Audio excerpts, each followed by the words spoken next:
I'm Michael Paluska.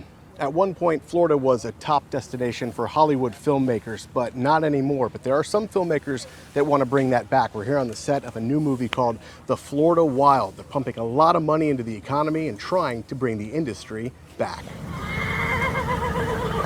Our tagline is "Before the Wild West was the Florida Wild." That's 100 for the press guys. I didn't realize that we're one of 3 states with no incentives, 0. And you go just a little ways away, you're in Georgia, up to 30%. Well, that's major money. Mark Pentecost is the executive producer of The Florida Wild. He could have filmed anywhere, but didn't. Florida is not leading the way in location shoots for Hollywood, but you said, look, I'm going to film it here because you can't replicate this? 100%. Most people think of beaches and Disney. I mean, you see the Spanish moss hanging from the trees, the gator sliding into the river. I mean, it's special. I wanted to bring Hollywood stars. I wanted to bring big name cast. And so now I had a choice not to do it or spend the money. And I said, you know what? They pioneered in the old days. Let's pioneer now that we're going to do a movie, prove it, and maybe we get some more incentives for the future. They told you not to film here?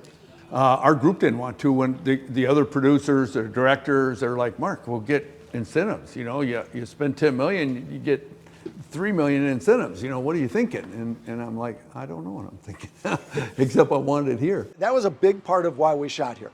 The natural beauty, the fact that this is my hometown. This is where I want to shoot. Indie filmmaker David Syracusa also kept his film The Uncivil War, America Divided, in Florida, shooting mostly on location in Clearwater. Clear sky on Cleveland was a go-to spot, shooting outside along the tree-lined patio. Quiet on set.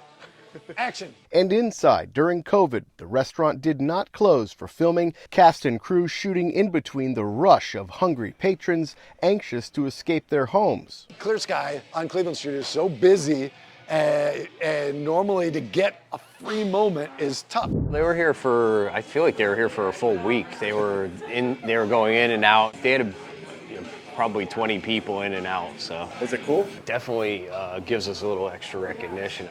Yeah, that was scary. That was really scary. We were shut down for quite a few months. We first met Chanel Castile in 2020 when movie theaters closed. Now she's found an untapped market, indie films, and she plans to run Syracusa's movie for an entire weekend. It won't bring in something like Dune, but what does an indie film playing in here and having the theaters rented out do for business for you? So it actually does help us.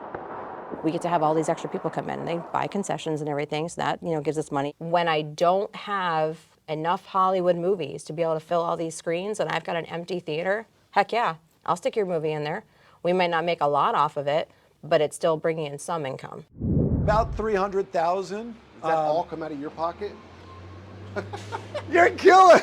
I'm probably going to show this to my wife. Yes, we brought in, we tried to bring a good-sized budget to Clearwater, yes. But my goal is, of course, to recoup that money. I was very happy to spend the money on this film because I know it's coming into our community. And it's a shame, especially because we want to bring stuff to our city, to our local places, and we want to help the community. If someone in Tallahassee is listening, please get the incentives here, state of Florida incentives, because we want to shoot here. People want to shoot here, but it does help if we can get some money back. What would you say about what you're spending here when you could have gone somewhere else? 250 people are on that set right now, and they thank me for paying the price to do a movie here in Florida because people need to see this. I think to not have that, we're robbing ourselves of a beauty and a story that needs to be told. In Clearwater with photojournalist Reed Moeller, Michael Paluska, ABC Action News.